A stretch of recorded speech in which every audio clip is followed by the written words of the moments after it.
नमस्ते विद्यार्थियों, मैं अनिल कुमार छिपा बगरू महिला पीजी महाविद्यालय के ऑनलाइन क्लासेज में आप सभी का हार्दिक स्वागत, हार्दिक अभिनंदन करता हूं।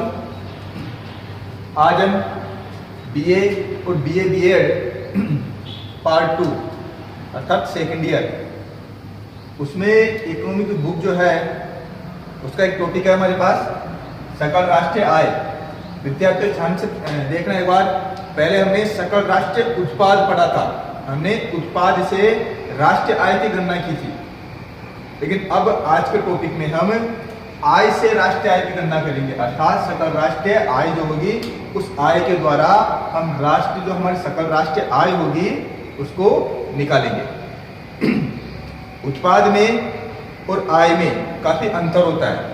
उत्पाद का होता है उत्पादन करना, किसी वस्तु का हम उत्पादन कर रहे हैं तो उस उत्पाद के अनुसार अर्थात उस उत्पादन के अनुसार अगर हम राष्ट्रीय आय की गणना करते हैं तो हमारे पास जो निकल के आता है वो कहलाता है सकल राष्ट्रीय उत्पाद। अगर उत्पादन के हिसाब से अगर हम राष्ट्रीय आय की गणना कर रहे हैं तो, परंतु अगर हम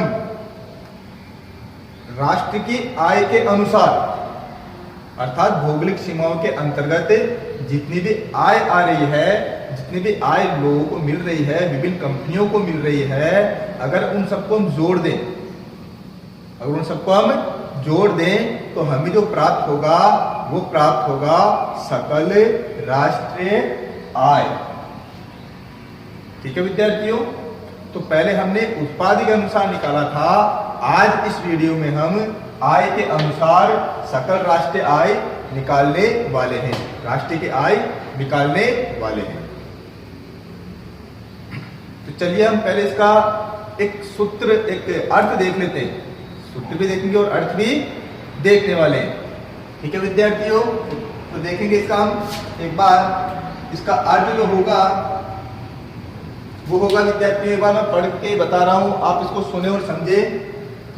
उत्पादन के विभिन्न साधनों को, अर्थात ये बोल रहा है कि उत्पादन के विभिन्न साधनों को, हम किसी वस्तु को बनाने के लिए जिन संसाधनों को काम में लेते हैं, उत्पादन के विभिन्न संसाधनों को वर्ष के दौरान अर्थात एक वर्ष के अंतर्गत उत्पादन कार्य हेतु, उत्पादन के साधन है, एक वर्ष तक वो उत्पादन कर रहा है तो उत्पादन कार्य हेतु जो प्रतिफल, अब ये बात देखना एक बार, अगर हम किसी वस्तु का उत्पादन कर रहे हैं तो फ्री में तो उसका उत्पादन होगा नहीं, हम विभिन्न प्रकार के उत्पादन के संसाधनों को काम में लेंगे, और जब हम विभिन्न प्रकार के उत्पादन के संसाधनों को काम में लेते हैं तो हमें किसी न किसी प्रकार से उन्हें कुछ ना कुछ प्रतिफल देना होता है।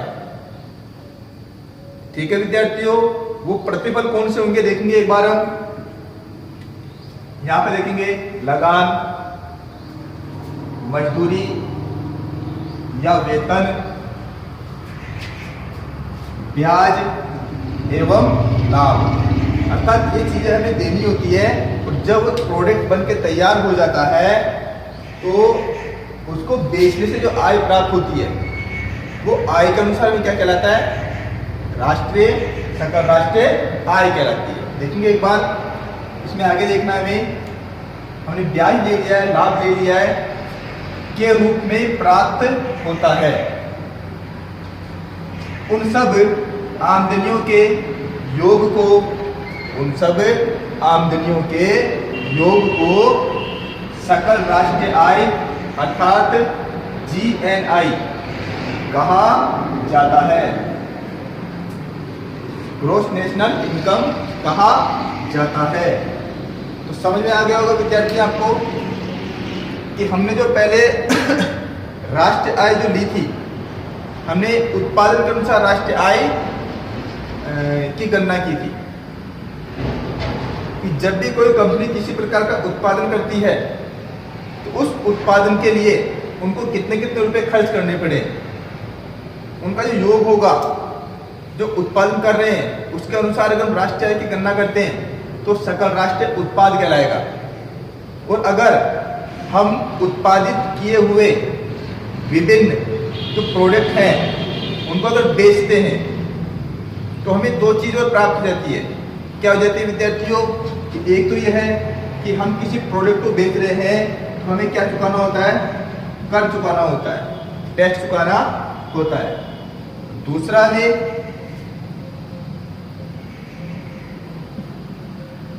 मूल्यह्रास भी रखना होता है। अर्थात आप जब किसी मशीन को काम में लेते हो या अन्य किसी चीज को काम में लेते हो तो आपको एक फंड बनाना पड़ता है, एक कोर्स बनाना पड़ता है जैसे मूल्यह्रास। तो अगर हम सूत्र की बात करें, सकल राष्ट्रीय आय के अगर सूत्र की बात करें तो देखेंगे सकल राष्ट्रीय आय में हम किन किन चीजों को शामिल करेंगे। पहला करेंगे लगान को। अगर हम उत्पादन कर रहे हैं तो जमीन का लगान चुका रहे हैं तो हमें शामिल करना है लगान को, मजदूरी को, वेतन को, ब्याज को, लाभ को। यहां तक तो हमने सकल राष्ट्रीय जो उत्पाद था वहां पर भी ये चीजें सम्मिलित थी सूत्र के रूप में। परंतु अब हमें इसमें क्या जोड़ना है, क्योंकि अब हमें बने हुए प्रोडक्ट को बाहर बेचना है तो बेचने के लिए हमें और क्या क्या चुकाना पड़ेगा, और हमें अप्रत्यक्ष कर भी चुकाना होगा, इसको भी इसमें जोड़ेंगे। और उसके बाद में मूल्यह्रास। अगर हम इन चीजों को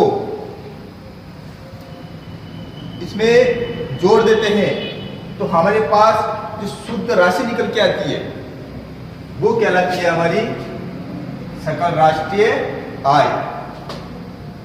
क्योंकि उत्पादन जब हम कर रहे थे, अर्थात उत्पादन के हिसाब से हम सकल राष्ट्रीय उत्पाद निकाल रहे थे, जो राष्ट्रीय आय निकाल रहे थे, उस समय हमें देखने को मिलता है कि प्रोडक्ट अभी तक मार्केट में गया नहीं है।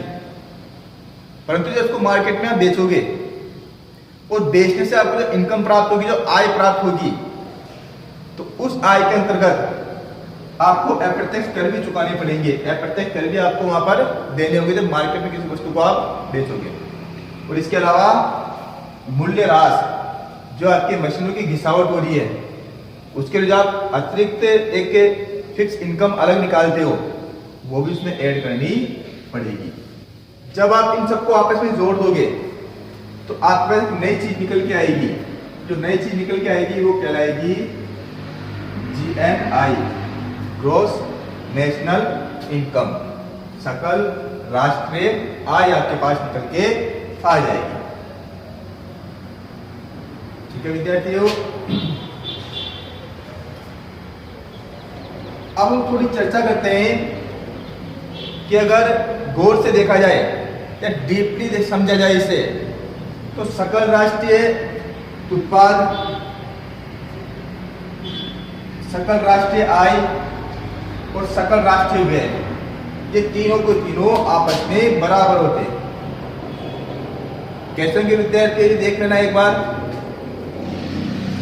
कि हम अगर किसी वस्तु का उत्पादन कर रहे हैं तो किसी वस्तु का उत्पादन करने में हमें क्या क्या देते हैं, हम लगान भी देते हैं, मजदूरी भी देते हैं, वेतन भी देते हैं, ब्याज भी देते हैं और लाभ को भी सम्मिलित करते हैं इस जगह। ठीक है विद्यार्थी, इसको लाभ को भी हम क्या करेंगे, इसमें सम्मिलित करेंगे। तो यहाँ पर GNP हमें तब प्राप्त हो जाएगा। परंतु देखना यहाँ पर इनकम है, तो इनकम के अंदर अगर इनकम की बात करें तो इनकम भी लगान, मजदूरी, वेतन, ब्याज, लाभ, इनको तो हम ले ही रहे हैं। इसके साथ साथ हमें अप्रत्यक्ष कर और मूल्यह्रास भी लेना होता है, क्योंकि यहाँ पर हम पूरे प्रोडक्ट को बना चुके हैं, तो यहाँ पर हम प्रोडक्ट को बेच रहे हैं। तो अगर इसकी और इसकी इनकम की आपस में तुलना की जाए तो तुलना क्या होगी, तुलनात्मक रूप से बराबर होगा। क्यों होगा, क्योंकि हमने GNP में लाभ को भी सम्मिलित कर लिया है, इसलिए होगा। अब यहाँ पर हमने GNP में लाभ को सम्मिलित कर लिया है और यहाँ पर हमने किसको सम्मिलित किया है, अप्रत्यक्ष कर और मूल्यह्रास, और इनको भी सम्मिलित कर लिया है। तो सीधी सी बात है, इन दोनों का योग जो आएगा वो क्या आएगा, बराबर आने वाला है। ठीक है विद्यार्थियों, इसी प्रकार से हम अगर किसी प्रकार का खर्चा करते हैं, अर्थात कंपनी के पास अगर इनकम आती है तो सारी इनकम को क्या वो बचा कर रखती है, क्या नहीं रखती ना विद्यार्थियों। तो वो क्या करती है, इस इनकम को अन्य प्रोडक्ट पर अन्य किसी तरीके से वो क्या कर देती है, खर्च कर देती है। तो जितनी इनकम कंपनी के पास आ रही है वो लगभग उतनी इनकम को खर्च कर देता है, अपने पास बचा के लिए इन्वेस्ट कर देता है।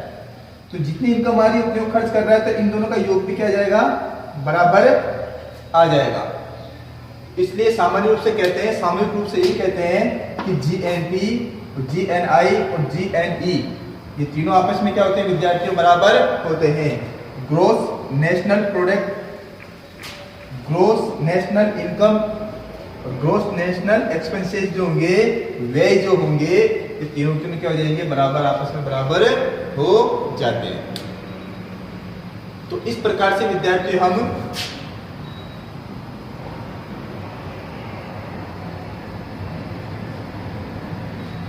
सकल राष्ट्रीय आय जीएनआई निकाल सकते हैं। ठीक है विद्यार्थियों, धन्यवाद।